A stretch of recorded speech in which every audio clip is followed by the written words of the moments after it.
So warm welcome to my YouTube channel SRM Study Point में आपका हार्दिक स्वागत है।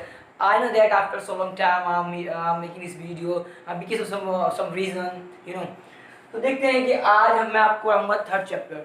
और मैं अगर रिकॉल करूँ, मैं आपको सेकंड चैप्टर में क्या पढ़ाया कि ये क्या हुआ कि उसमें सोए संघ का विघटन हो जाता है और अंतर्राष्ट्रीय स्तर पर किस तरह अमेरिका वर्चस्व देखने को मिलता है। लेकिन जो अमेरिका वर्चस्व देखने को मिलता है वो हमें थर्ड चैप्टर में मिलता है। किस तरह अमेरिका का जब वर्चस्व कायम हुआ तो उसने किस तरह एक के बाद एक ऑपरेशन को अंजाम दिया। तो ये पॉइंट ऑफ एग्जाम काफ़ी इंपॉर्टेंट है दोस्तों। अगर आप अच्छे नंबर लेना चाहते हैं, अच्छे नंबर गेन करना चाहते हैं पॉलिटिकल साइंस में, तो आप इस चैप्टर को ही मिस ना कीजिएगा, ठीक है। ये काफ़ी इंपॉर्टेंट है क्योंकि एग्ज़ाम तो होने हैं, ठीक है, एग्ज़ाम तो होंगे, बोर्ड के एग्ज़ाम होंगे और ये चैप्टर काफ़ी रेलिवेंट है उसके लिए, ठीक है। तो चैप्टर का नाम है कि समकालीन विश्व में अमेरिका वर्चस्व।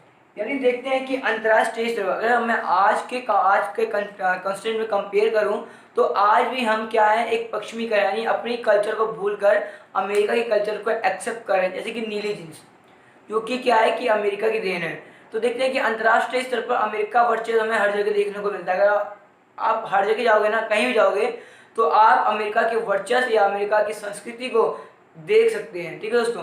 अब देखते हैं कि चैप्टर का नाम क्या है कि समकालीन विश्व में अमेरिका वर्चस्व। अब देखते हैं कि दोस्तों इसमें जो क्वेश्चन है ना, पॉइंट ऑफ एग्जाम काफ़ी इम्पोर्टेंट है। और जो क्वेश्चन पूछते हैं वो किस तरह घुमा देते हैं क्वेश्चन को कि बच्चे जो जब एग्ज़ाम देने जाते हैं वो कंफ्यूज हो जाते हैं कि क्या बोल रहे हैं और क्या नहीं। क्योंकि इसमें एक ही टर्म को कितनी बार यूज़ किया है, कितनी बार इसको यूज़ किया है और किस तरह क्वेश्चन को घुमाने की कोशिश की गई है, लेकिन आंसर बिल्कुल सेम होगा।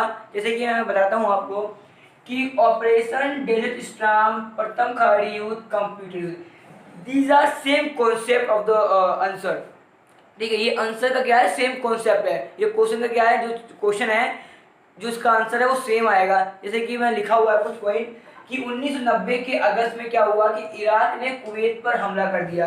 यानी क्या है, इराक उस समय क्या पावरफुल था और इराक ने क्या कि अपने ही पड़ोसी देश कुवैत पर उसने कब्जा कर लिया और अपनी सरकार को उसने कायम किया, ठीक है। और देखते हैं कि किस तरह उस पर उसने कब्जा कर लिया और जबकि सोवियत संघ ने यहाँ पर इन्वॉल्व किया, इंटरफेयर किया, लेकिन क्या हुआ कि उसने उसकी बात भी नहीं मानी और अपनी पावर को लेकर एटीट्यूड ईगो में इतना चूर था कि उसने संयुक्त राष्ट्र संघ से आई अपील को भी बर्खास्त कर दिया।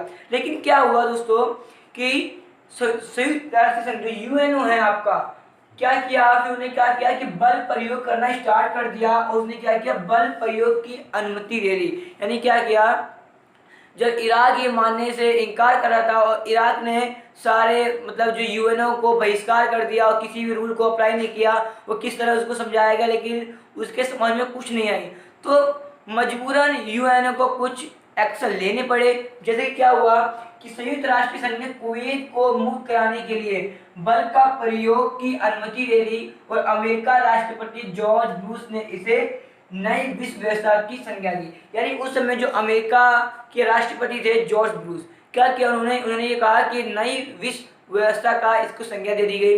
क्योंकि देखते हैं कि यूएनओ ने क्या किया, इस पर बल प्रयोग किया, ठीक है, जब इराक नहीं माना। और देखते हैं कि किस तरह 34 देशों की मिलीजुली सेना और 6,60,000 सैनिकों की भरकम फौज इराक के विरुद्ध मोर्चा खड़ा कर दिया। यानी 34 देशों की मिलीजुली सेना जब एकजुट हुई अमेरिका को, इराक को परास्त करने के लिए, उसमें जो सैन्य थे 6,60,000 जो सैन्य थे, ठीक है, उसमें देखते हैं दोस्तों कि 75% अमेरिका के ही सैनिक थे। तो हमें यहाँ देखने को मिलता है कि अमेरिका ऐसा कुछ चाह ही रहा था कि वो अपना वर्चस्व दिखाए, ठीक है, क्योंकि उस समय जनरल थे अमेरिका के श्वार्ज़कॉफ, ठीक है।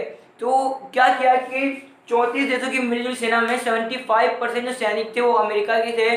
और अमेरिका कहीं ना कहीं ये सोच ही रहा था कि मैं अपना वर्चस्व कैसे दिखाऊं, क्योंकि इराक के राष्ट्रपति सद्दाम हुसैन ने ये कहा कि ये 100 जंग की एक जंग होगी और मैं इस युद्ध से पीछे नहीं होऊंगा। लेकिन क्या हुआ कि इराक फिर हार जाता है और अमेरिका क्या करता है कि उसको हराकर कुवैत को इराक से आज़ाद करवा देता है। तो you can see in the next slide